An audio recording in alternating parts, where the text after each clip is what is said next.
Thank you very much. So we've had an interesting period of time. We had a little bit of a good evening last night watching, right? What? No?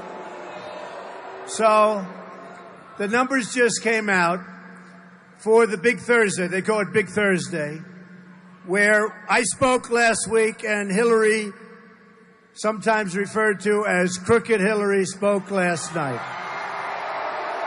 She's crooked. And we had, I think it was 35 million, and they had less, like 33 or something.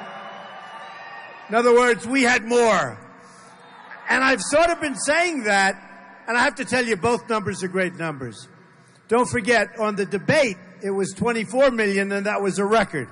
So when you have 35 million people watching your convention, those are big, big numbers. But the Republican convention outdrew the Democratic convention on the Big Thursday night. Good, right? That's good. That's always good.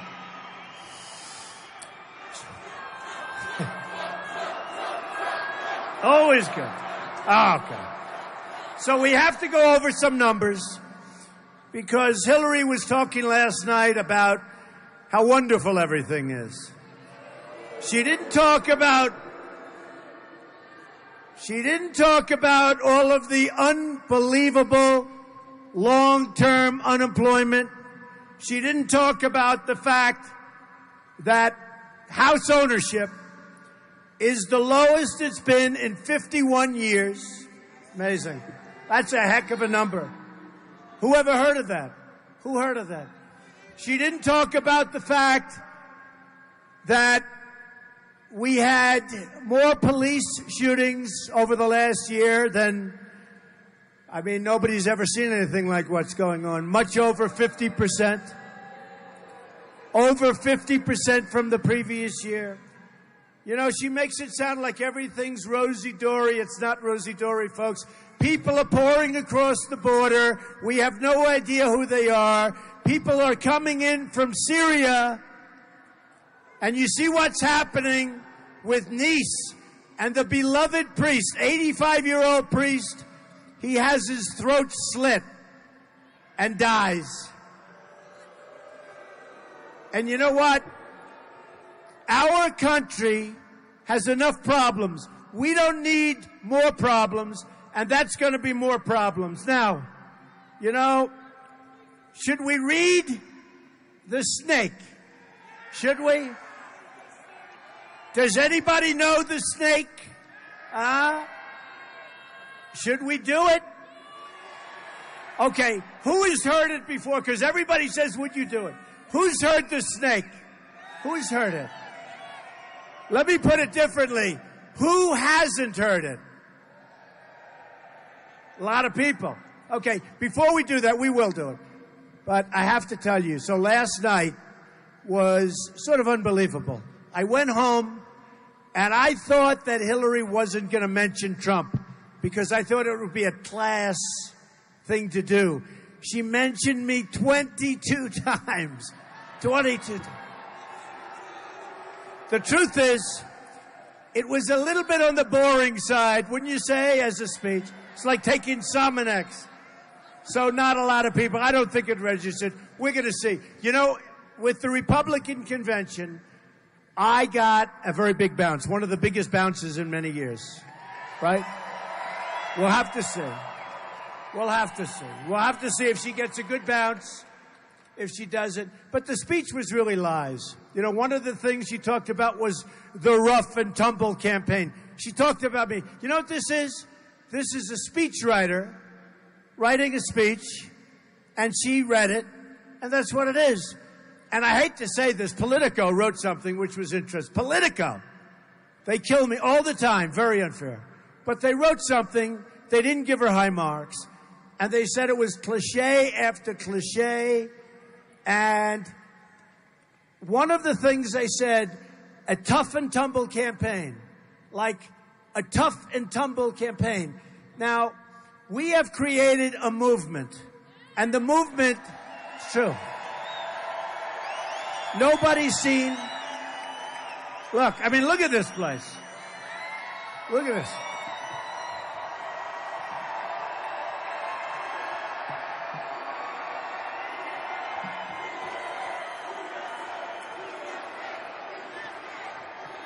Nobody's seen anything like this. What is that behind me? That's pretty tough looking. That's pretty tough looking. But we've created a movement. And everybody said this is one of the great campaigns they've ever seen. I mean, look, you were the forgotten man and woman. I was a guy that never did this before. I've had great success. I've enjoyed my life. I have a wonderful family. By the way, did my family do a good job? Right?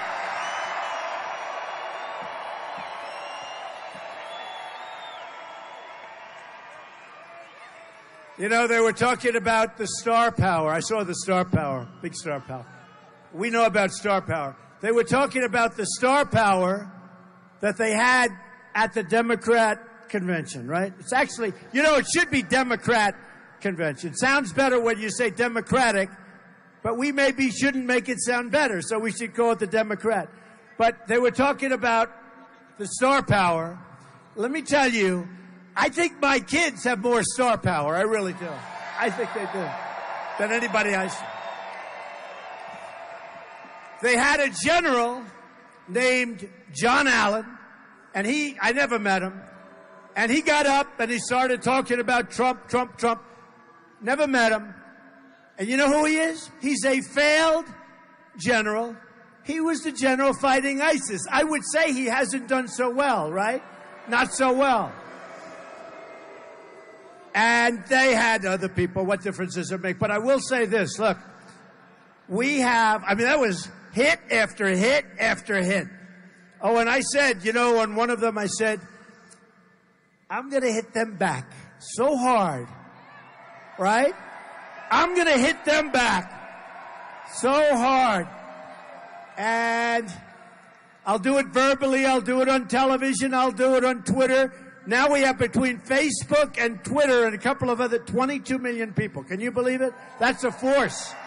That's a force. 22 million.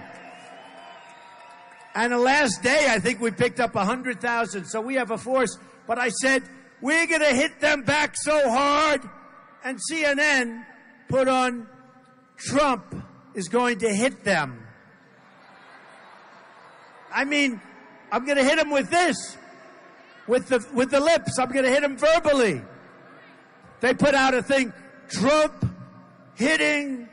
You never saw people. These people are so dishonest.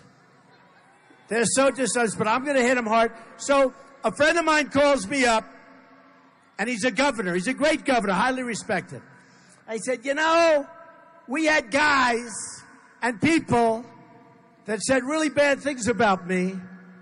And he said, Donald, don't do anything. You got the nomination. You're going to beat Hillary Clinton. Focus on Hillary Clinton.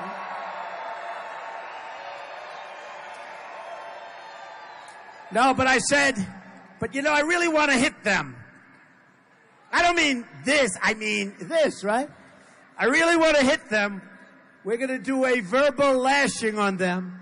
And he said, don't do it, don't do it, don't do it. So maybe I'll do it just a little bit, right? Right? I'll do it just a little.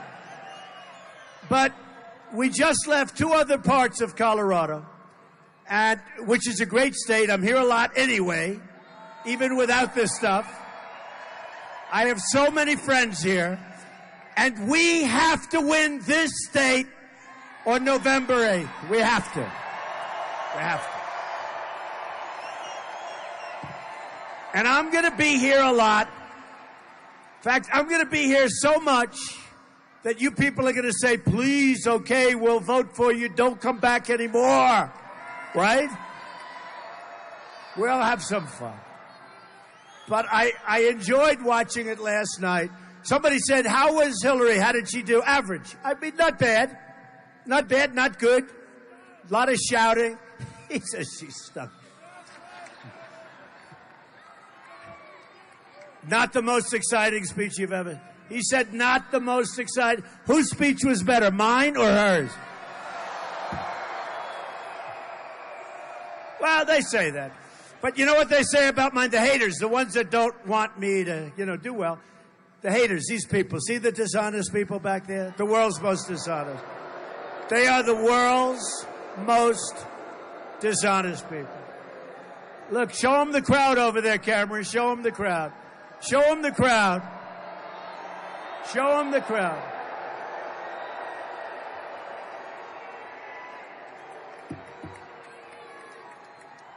And this is my third one today. You think this is fun? Do you think so? But actually, I'll have to be honest with you. I'm actually having a great time. We have great people in this country. We have unbelievable people, and we are going to make America great again.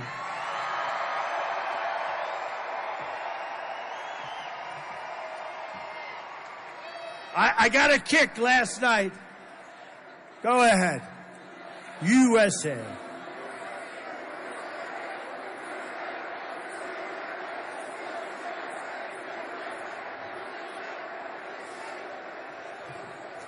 You know, do you hear that sound? How it sounds like you're watching a big football game, right? Denver. Good team. Good defense. Good defense. And you know what? John Elway is a great guy. I played golf with him a long time ago.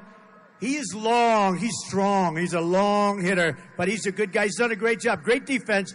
I think you're going to do great, right? But my wife will always say, darling, did you have a big crowd tonight? And she said, because they never show the crowd, but boy, it sounds it. You can't imitate that noise with 100 people. You know, other people... Yeah.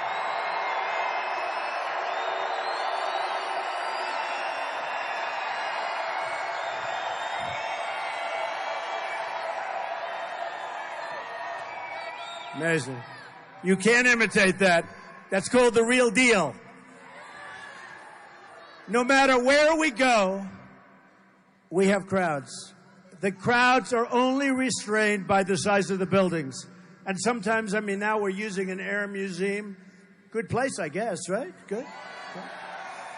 But it's only restrained by that. So when I heard some of the statistics last night, and I enjoyed some. I thought Chelsea did a nice job. You know, Chelsea likes Ivanka, and Ivanka likes Chelsea. I wish they didn't like each other, but they do. It's easier if they don't like each other. You would think that relationship would be strained, but they like each other. And I thought Chelsea did a nice job last night, okay? I really did. Okay, but listen. But Hillary, now that's another subject. And Hillary said all sorts of wonderful things, like we're doing great. So here are numbers that came out today. All right, this came out just a little while ago. Today we got new growth numbers. 1.2% for the second quarter growth. Wait. This is the weakest recovery in modern history. Oh, did she say that last night? I don't think so. Yesterday, I said this before, the rate of home ownership, people that own their homes, is the lowest level it's been in 51 years. Did Hillary say that last night? No, I don't think so. Under President Obama, oh, I like that better. Keep the lights off. It just went down 20 degrees. Wow. And the audience is even bigger now. I can see the audience. Oh, I like that.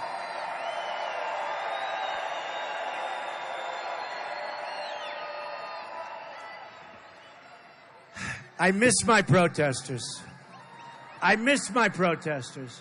You know, my protesters, they were really Bernie protesters. They were really Bernie protesters. Thank you. Oh, look at that. Look at that. It's the remnant of a Bernie protester. It's the final remnant. That's okay.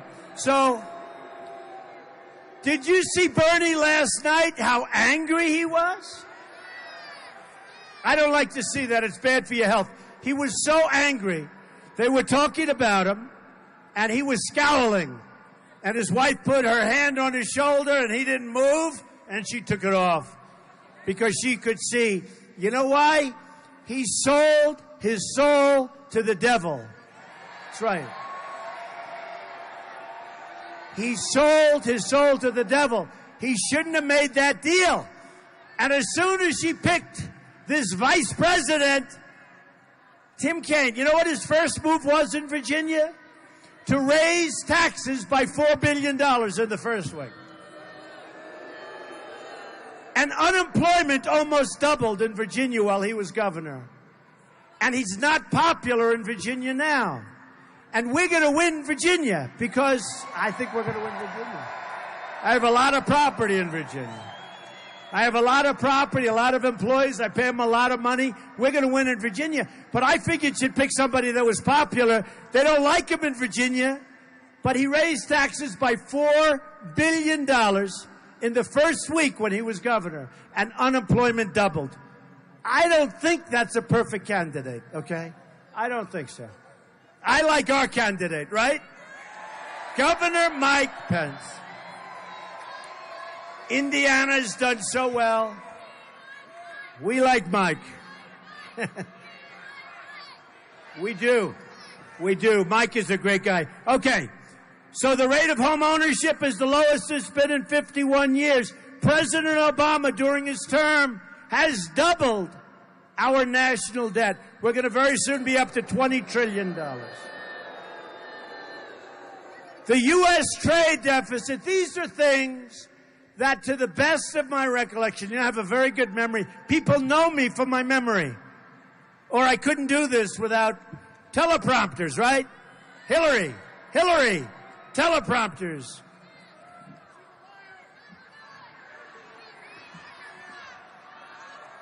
You know, she's got 10 people in the room. She's got a teleprompter.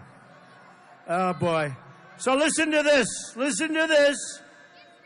The U.S. trade deficit in goods reached nearly $800 billion last year. $800 billion. We have a trade deficit of nearly $800 billion. I don't think so. Did Hillary mention that last night when she said how well? Did Hillary mention about all of the police, and we love our police and we love our law enforcement?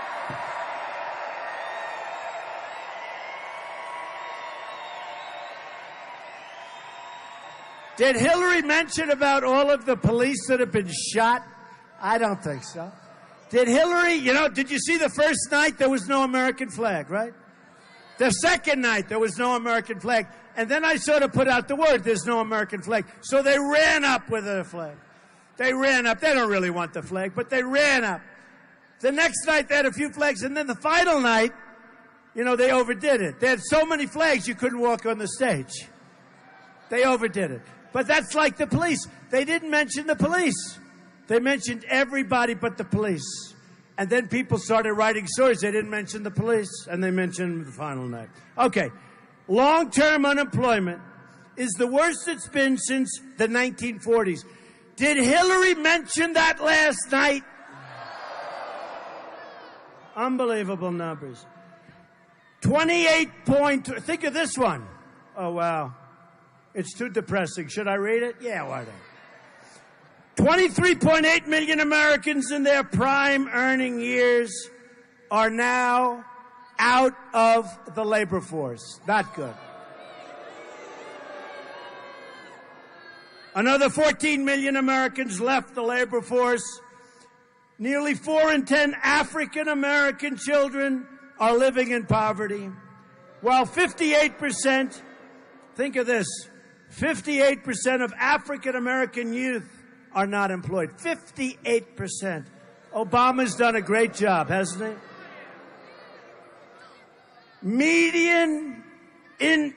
Think of this. Median household income has fallen by more than $4,000. $4,000.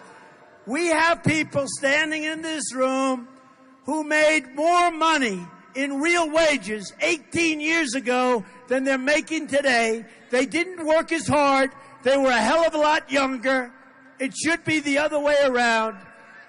And we lost our jobs. We lost our companies. And we're not going to let it happen anymore. We're going to get our jobs back. We're going to bring our companies back. We're not going to let companies leave us anymore, not without repercussions. It's terrible. I mean, it's terrible. Look, these are all statistics. I could go on and on. Look, there's 5 pages. I don't want to depress you. You all can. Don't forget, they said that Donald Trump's speech, I thought I delivered it well. They were very, but what they did, no, they said he was great. But what they did is they said it was dark. See, that was the way. They said it was dark, but actually it wasn't dark. It was optimistic because I talk about the problems and we're going to fix the problems. Like, as an example, radical Islamic terrorism is a problem. Big problem. That's a big problem.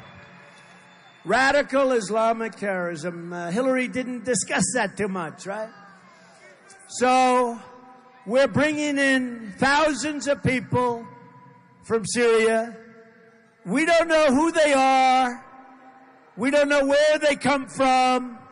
There's no paperwork. There's no way of really vetting them. And they're being placed here and all over the country.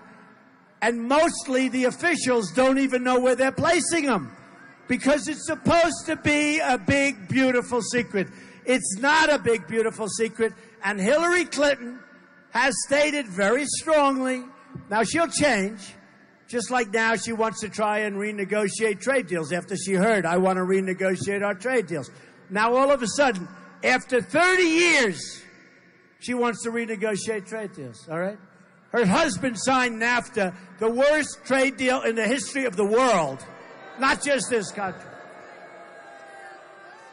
So Hillary Clinton wants to increase Syrian migrants coming into our country that we don't know who they are by 550%. No way. No way. But you know, I do laugh because she's on a new kick. And the new kick is, you know, I call her bad judgment. She's bad judgment. Everything she touches is not good. You look at Libya, you look at the migration, you look at Syria, you look at the Iran deal, which she started. You look at every single, look at Benghazi, what happened there. Remember the 3 o'clock in the morning commercial? Remember? Who do you want at that phone at 3 o'clock in the morning? I don't want her at that phone. Then she lied like a dog on her emails. She lied like a dog on the emails. She showed great negligence. And the real word is negligence in what happened. She put us all at risk. She put us all at risk. Here's a Secretary of State with a server that she's not supposed to have.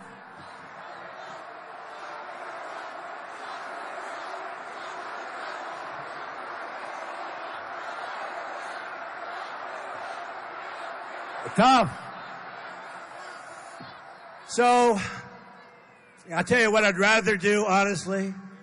I'd rather just November 8th beat her at the polls. She's beat her. Beat her at the polls.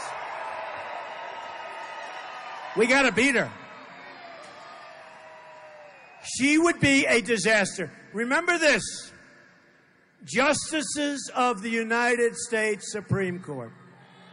Whoever the next president is, you're going to have at least 2, probably 3, could even be 4, and might be 5. It may be the all-time record in the history of the presidency, appointments to the United States Supreme Court.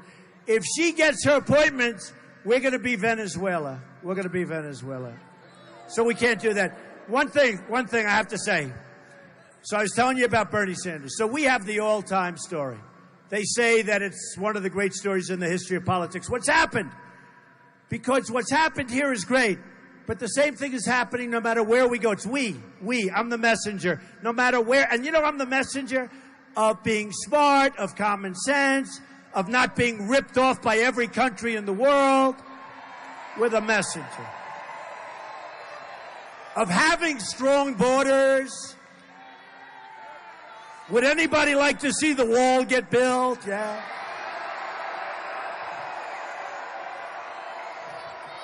Hundred percent.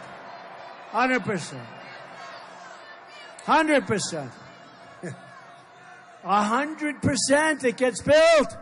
You know, these politicians come up to me and they go, Donald, I don't understand.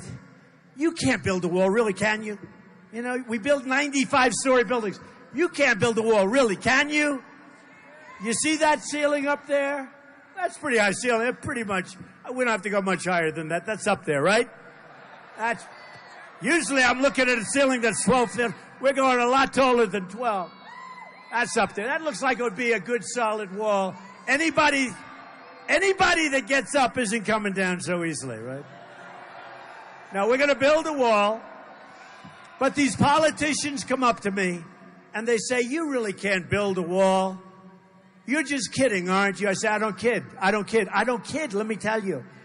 We're going to build a wall.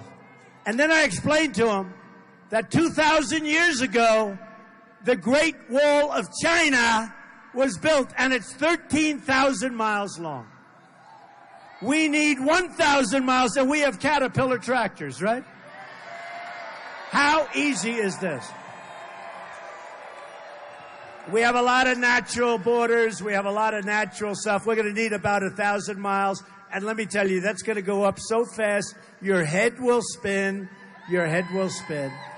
And, you know, I was endorsed by the Border Patrol agents. First time in the history, 16,500 Border Patrol agents.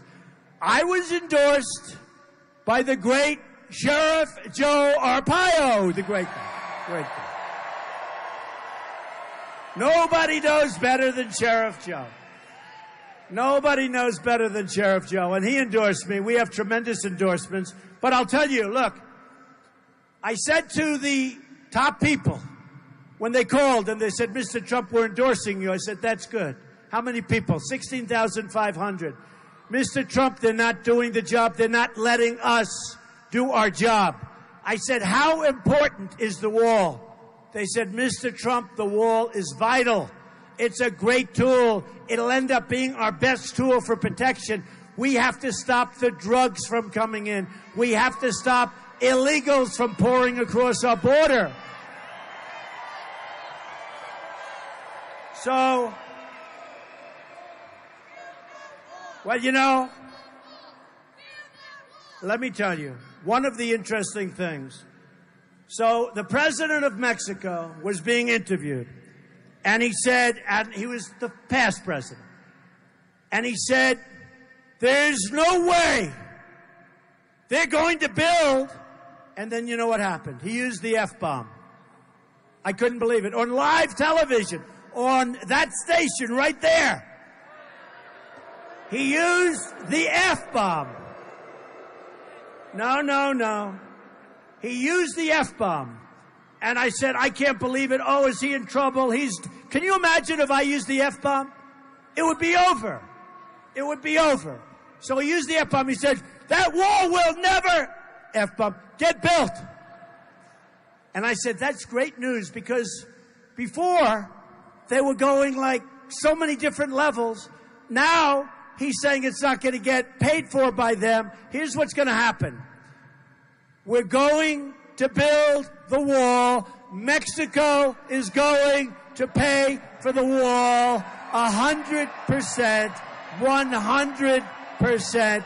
We're going to stop the drugs from pouring into our country and poisoning our youth. We're going to stop people that aren't supposed to be here from coming into our country. That is going to happen. So, People like this, and I've done it a few times. People like it. And this was actually a song written by Al Wilson quite a while ago. And I heard this, and I said, this really pertains to what we talk about when we talk about illegal immigration. And I said, you know, let me do this. And I read it a couple of times, and people love it. Should I do it? So it's called The Snake. So remember, this pertains to people coming across our border. This pertains to people coming in from Syria that we have no idea who they are. Remember, they cut the heads off people. They drown people in steel cages by the thousands. They're drowning people 25 at a time in steel cages. They're cutting off heads. This is like medieval times. And then they say to me during one of the debates, they talk about waterboarding. I say, I'm okay with it. I'm sorry. I'm sorry. Can you imagine? Can you imagine? You know, waterboarding sort of became famous. You know why? Because they felt it was just short of torture. You know that, right? It wasn't real. I'm not saying it's pleasant. But believe me, it works. How about these guys that say it all doesn't work, okay? It works. So they asked during one of the debates, they asked Ted Cruz, he was standing right alongside of me, what do you think? And he was very uncomfortable with the question. Then they went, by the way, was that a display of love? Speaking of Ted Cruz, when they booed him off that stage, no, seriously, when they booed him off that stage, the entire Texas delegation booed him off that stage.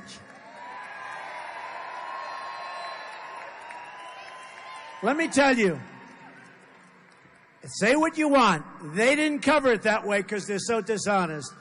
But that's when you knew the party was united. This party is united. Right? Right? This party is, really is. Other than a few guys who, you know, let's face it, it was the toughest, they say, primary ever fought. Number one, we had 17 people. 17. And number two, we had Trump. And Trump, we have to win. We have to win. Remember when I came in and these pundits, one of them sitting back there now, these pundits said, he will never run. He will never run. Then I ran. He said, whoa. Then I said, but he will never do good and he's just doing it for fun. He's just having a good time. I mean, it's 120 degrees under those crazy lights. It's late. It's Friday. You know what time I get home tonight? 4 o'clock in the morning. It's fun. But it is fun because we're going to do something that has never really been done before in this country. When Bill O'Reilly, a smart guy, tough guy, and others say it was the single greatest political phenomena that he's witnessed in his lifetime, he's seen a lot. That's what's happened. That's what's happened. So remember, and we started off at 6%, and these pundits, they get paid a lot of money, and they're usually wrong. But they said, he got 6%. They don't realize I only had 2 days of the week. I started late. Everybody else was in. And they said, got 6%. Well, that will be his ceiling. 6%. 6% will be his ceiling, and that's okay. You know, they speak with such surety. So Donald Trump gets 6% the first week. Next week, I get 12%. He got 12%, little higher than I thought, but that will be his ceiling. He will not go higher than that. Next week, I get 18%. Then I get 22%. Then I get 25%, 27%, 30%, 32%, 36%. Then I get 38%.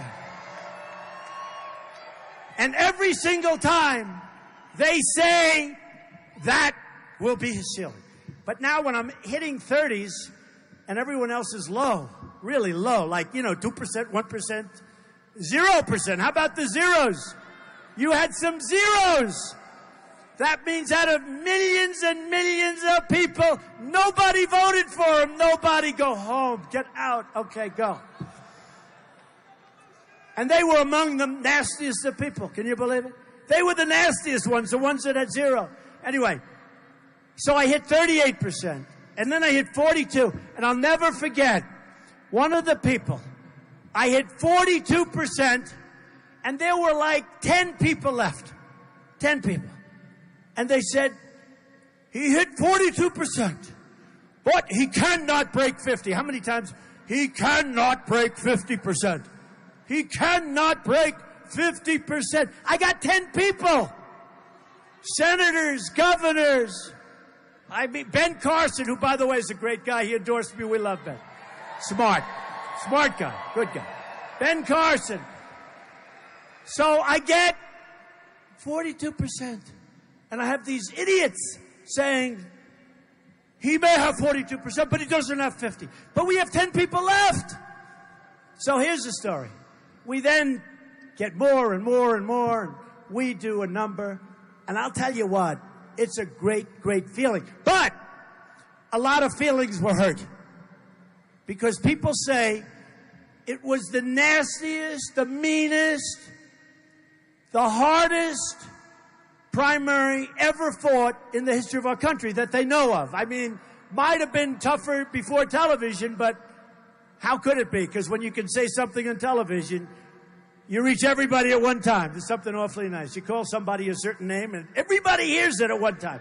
So look, so some of these people haven't recovered, but slowly but surely. Marco Rubio, he endorsed me last week. Strong endorsement. You know. And he's a good guy. And he's running in Florida for the Senate. He's running, and he's going to win. And I'm going to win in Florida. But I got to win here. I got to win here. So now I start off here. I get here. And they're all sort of like saying, but Trump never did this before. And then one of the people that was running has been out of office for a while. And they said, but he hasn't been in office for 8 years. And they don't say it about Trump. I've never been in office. So they gave him a pass. They don't give me a pass. But we end up getting this. Now we're down to the final stroke. So I get a call from a big reporter, very big, the biggest. Happens to be a slight liberal tint, but that's okay. And he said, how does it feel? Because what you've done, because we have crowds like this every night, 3 times a day, what you've done has never been done before. And I say, no, I disagree with that. I think unless I win. He says, no. It doesn't matter whether you win or lose. You will be in the history books for what you've done. And I said, let me stop you right there. If I don't win, meaning if I don't beat crooked Hillary Clinton, she is as crooked as a $3 bill. If I don't beat crooked Hillary Clinton, I will consider this a tremendous waste of time, energy, and money. Believe me, I'm not looking to be in history books. Unless it's at the top where we do something great, and that's what we're going to do. We're going to make our country great again, but we're going to make America safe again. Safe again. So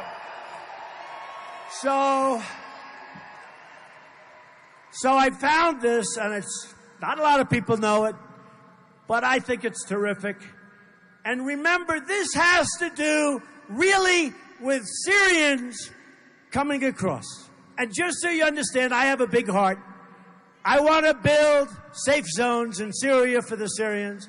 I want to get the Gulf states to pay for it because they're not doing anything right now.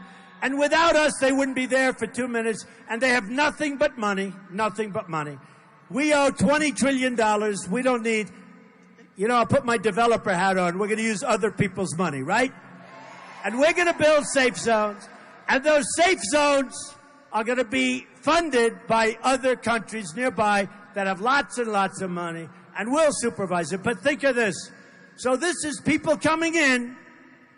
We don't know who they are, but we do know there's going to be trouble. It's only a question of when.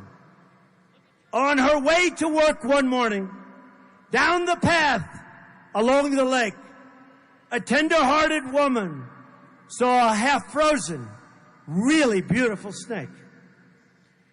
"Oh, well," she cried, "I'll take you in, and I'll take care of you." Now, you have to understand, folks, this is a snake that's in bad shape. And you have this really nice woman. And she goes, a tender-hearted woman saw a half-frozen snake. His pretty colored skin had been all frosted with the dew. "Oh, well," she cried, "I'll take you in, and I'll take care of you." "Take me in, oh tender woman, take me in for heaven's sake." "Take me in, oh tender woman," sighed the broken snake. She wrapped him up all cozy in a curvature of silk, then laid him by the fireside with some honey and some milk. Now she hurried home from work that night. As soon as she arrived, she found that pretty snake she'd taken in had been revived. "Take me in, oh tender woman. Take me in for heaven's sake. Take me in, oh tender woman," sighed the broken snake. Now she clutched him to her bosom. "You're so beautiful," she cried. "But if I hadn't brought you in by now, you certainly might have died." Now she stroked his pretty skin, and then she kissed and held him tight. But instead of saying thank you, that snake gave her a vicious bite. "Take me in, oh tender woman. Take me in for heaven's sake. Take me in, oh tender woman," sighed the vicious snake. "I saved you," cried that woman, "and you've bit me heavens why. You know your bite is poisonous, and now I'm going to die." "Oh, shut up, silly woman," said the reptile with a grin. "You knew damn well I was a snake before you took me in." That's where we are. That's where we are, right? That's where we are. You watch. You watch. So we don't want to be the stupid country anymore. We want to be the smart country. We're going to make great trade deals. I read the numbers with trade. $800 billion in trade deficits last year. With China alone, the greatest abuser of them all, and I don't hold it against China. China's great. I love China. I do business with China. I have the largest bank in the world as a tenant in one of my buildings in Manhattan. It's a Chinese bank. It's the biggest in the world. We sell condos. The Bank of America building in San Francisco is mine with a partner. 1290 Avenue of the Americas, one of the biggest buildings in Manhattan, is mine with a partner. All comes through China. We can do great with China, but we have stupid people representing us. Stupid, stupid people. So, here's what's going to happen. We are going to build and bring our best. Look, we have the greatest business people in the world, better than any place else. We don't use them. We use political hacks. Some of these business people are not nice people. Who cares? You care? I don't think so. Some of these people are vicious, horrible, miserable human beings. Who cares? Who cares? Some of these people, they don't sleep at night. They twist and turn and sweat. And their mattress is soaking wet because they're thinking all night about victory the next day against some poor person that doesn't have a chance.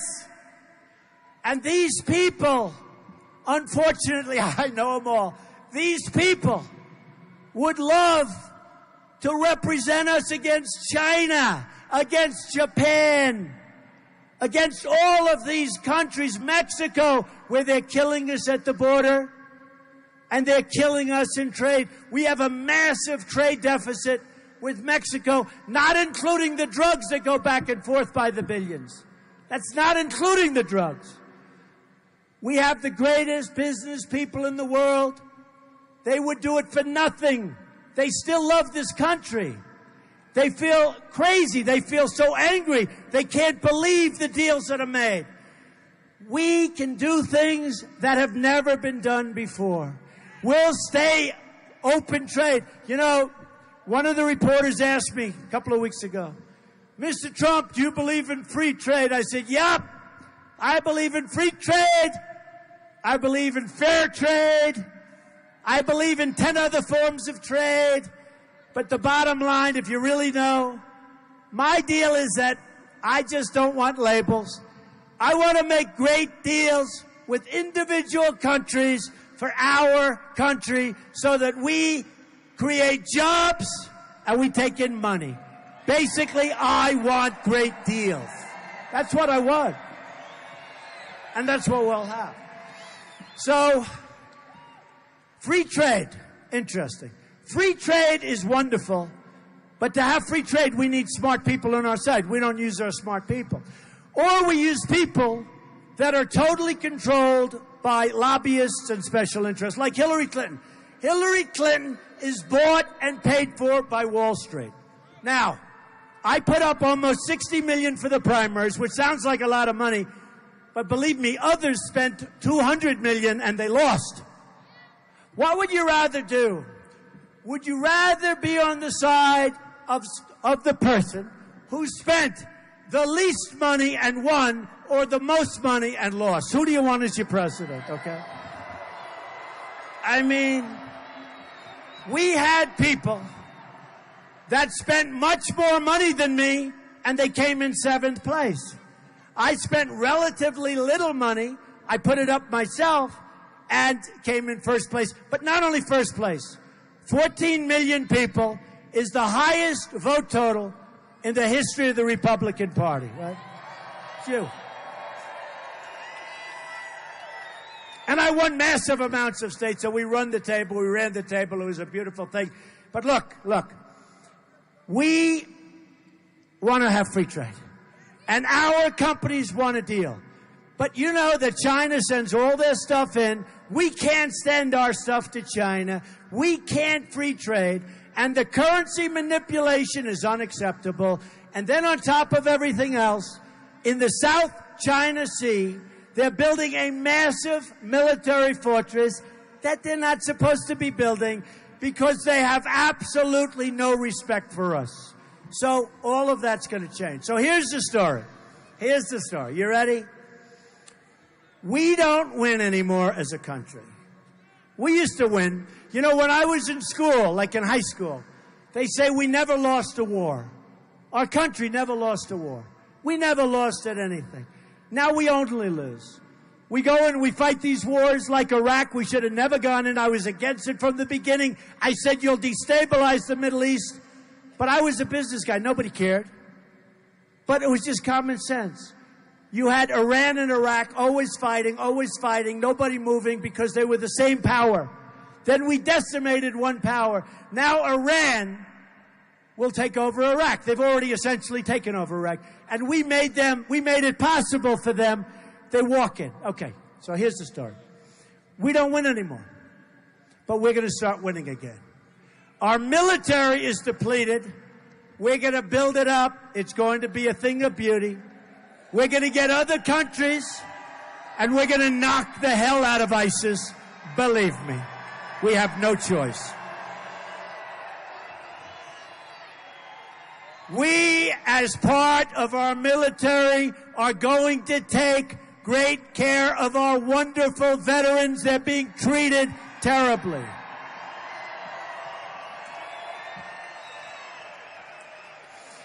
We're going to start winning with trade. We're going to make great trade deals. We're not going to let Carrier Air Conditioner and Ford and all of these other companies, we're not going to let them go to Mexico and other countries, fire all their people, make their product, then send it back into our country and sell it to us.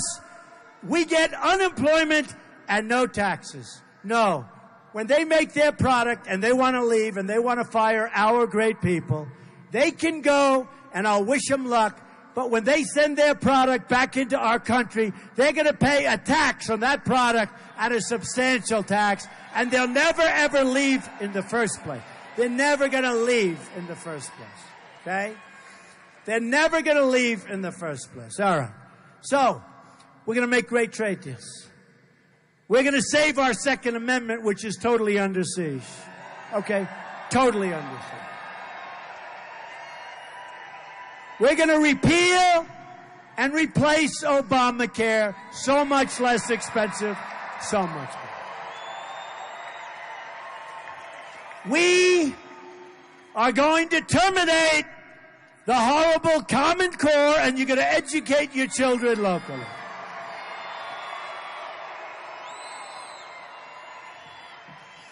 We're going to have powerful, beautiful, strong borders. And people are going to come into our country, but they're going to come into our country legally.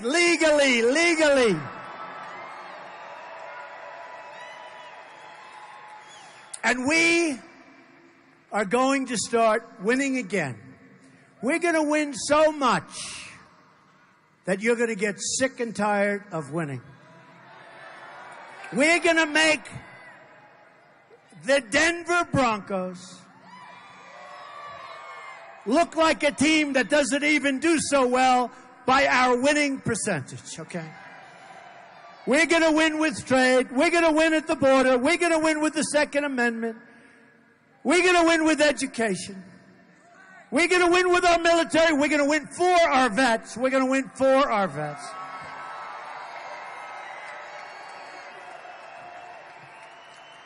And all of my friends in Denver and all of my friends in Colorado, you're going to come and you're going to say, Mr. President, we'd like to meet with you in the White House.